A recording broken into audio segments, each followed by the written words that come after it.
जे हरी माऊली भगवान विठ्ठल, ज्यांना भाविक विठोबा पांडुरंग विठुराया असे म्हणतात. भगवान विठ्ठल हे महाराष्ट्रातील वारकरी संप्रदायाचे आराध्य दैवत आहेत. धार्मिक श्रद्धेनुसार विठ्ठल हे भगवान विष्णू किंवा श्रीकृष्ण यांचेच रूप मानले जाते. पंढरपूरच्या चंद्रभागा नदीच्या तीरावर असलेले विठ्ठल रुक्मिणी मंदिर हे त्यांचे प्रमुख तीर्थक्षेत्र आहे. वारकरी संप्रदायासाठी सर्वात महत्त्वाचा उत्सव म्हणजे आषाढी एकादशी, ज्याला देवशयनी एकादशी असेही म्हटले जाते. वैदिक पंचांगानुसार ही एकादशी 25 जुलै रोजी येत आहे. यानिमित्त लाखो वारकरी पायी चालत पंढरपूरला वारी करतात, भगवान विठ्ठलाचे दर्शन घेतात. यावेळी मात्र अनेकांच्या मनात एक प्रश्न निर्माण होतो, तो म्हणजे विठुरायाच्या कानात माशाच्या आकाराचे कुंडल का आहेत? आषाढी एकादशीच्या पार्श्वभूमीवर आज आपण याचे धार्मिक महत्त्व, पौराणिक कथा जाणून घेणार आहोत, जी फार कमी लोकांना माहीत आहे. बघा, भगवान विठ्ठलाचे स्वरूप हिंदू धर्मात अत्यंत वैशिष्ट्यपूर्ण आहे. हिंदू धर्मात भगवान विठ्ठलाचे स्वरूप अत्यंत वैशिष्ट्यपूर्ण मानले जाते. विठ्ठल एका विटेवर उभे आहेत. विठ्ठलाची सर्वात वेगळी ओळख म्हणजे दोन्ही हात कमरेवर ठेवलेली मुद्रा. पंढरपुरातील विठ्ठलाची मूर्ती काळ्या दगडाची असून तिचे तेजस्वी आणि प्रसन्न स्वरूप भक्तांना आकर्षित करते. डोक्यावर सुंदर मुकुट आहे. कानात माशांच्या आकारांची कुंडले आहेत, जी विष्णूच्या पारंपरिक अलंकारांपैकी एक मानली जातात. गळ्यात हार, वैजयंती माला आणि इतर दागिने आहेत. अनेक शास्त्रीय वर्णनांमध्ये विठ्ठलाच्या वक्षस्थळावर श्रीवत्साचे चिन्ह आणि कौस्तुभ मणी उल्लेख आढळतो. त्यापैकी एक म्हणजे भगवान विठ्ठलाच्या मूर्तीच्या कानात दिसणारे दागिने अनेकदा माशाच्या आकाराचे वाटतात. मात्र यामागील धार्मिक महत्त्व, पौराणिक कथा आहे. भगवान विठ्ठलाच्या कानात माशाच्या आकाराचे कुंडले का आहेत? तर आता हे जाणून घेणार आहोत. धार्मिक मान्यतेनुसार विठ्ठलाच्या कानात माशाच्या आकाराची कुंडले आहेत, जी विष्णूच्या पारंपरिक अलंकारापैकी एक मानली जातात. धार्मिक शिल्पकलेनुसार त्यांना मकर कुंडल म्हणजे माशाच्या आकाराची कुंडले असे म्हटले जाते. मकर हा हिंदू पुराणातील एक पौराणिक जलचर आणि प्राणी आहे.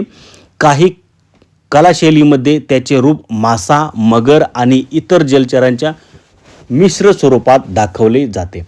त्यामुळे सामान्य भक्तांना हे कुंडले माशाच्या आकाराची वाटू शकतात. भगवान विठ्ठलाच्या कानात मकर कुंडल हे कशाचं प्रतीक आहे? तर बघा, भगवान विष्णूच्या अनेक मूर्तीप्रमाणेच विठ्ठलालाही विष्णूचे स्वरूप मानले जाते. मकर कुंडले ही दैवी तेज, संरक्षण आणि ऐश्वर्याचे प्रतीक मानले जातात. जलतत्वाशी संबंधित असल्यामुळे ती सृष्टी, जीवन आणि समृद्धीचेही प्रतीक मानले जातात. प्राचीन भारतीय शिल्पकला आणि मंदिर परंपरेत विष्णू, कृष्ण आणि इतर देवतांचा मकर कुंडले घातलेला फोटो दाखवण्याची परंपरा आहे. आता बघा, मकर कुंडले म्हणजे काय? तर भगवान विठ्ठलाच्या मकर कुंडलाची रचना काही मूर्तीमध्ये माशासारखी दिसते, त्यामुळे लोक त्यांना माशाचे कानातले म्हणतात. परंतु धर्मशास्त्रीय आणि शिल्पकलेच्या दृष्टीने त्यांचे योग्य नाव मकर कुंडल हेच आहे. धार्मिक श्रद्धेनुसार पंढरपूरचे विठ्ठल हे भगवान विष्णूचे रूप असल्याने त्यांच्या कानातील मकर कुंडले ही विष्णूच्या पारंपरिक अलंकाराचा अविभाज्य भाग मानली जातात. भगवान विठ्ठलांना मकर कुंडल दागिना इतका प्रिय काय आहे? त्याची एक पौराणिक कथा आहे. ती आता कथा आपण जाणून घेणं गरजेचं आहे. बघा, मकर कुंडले म्हणजे माशाच्या आकाराचे कानातले किंवा दागिना. भगवान विठ्ठलाची मकर कुंडले म्हणजे माशाच्या आकाराचे कानातले घालण्यामागे एक सुंदर कथा आहे. ही कथा भक्त आणि देव यांच्यातील अतूट प्रेम आणि भक्तीचा संगम दर्शवते. ही कथा आपल्याला शिकवते की देव जात किंवा वर्गाचा विचार न करता प्रत्येक भक्ताची भक्ती स्वीकारतो. आपण नेहमी देवाशी भक्तिपूर्ण राहिले पाहिजे आणि त्याचे आशीर्वाद मिळवण्यासाठी प्रत्येक प्रयत्न केला पाहिजेत. पौराणिक कथेनुसार जाणून घ्या की पांडुरंगाच्या कानात मासे का आहेत. बघा,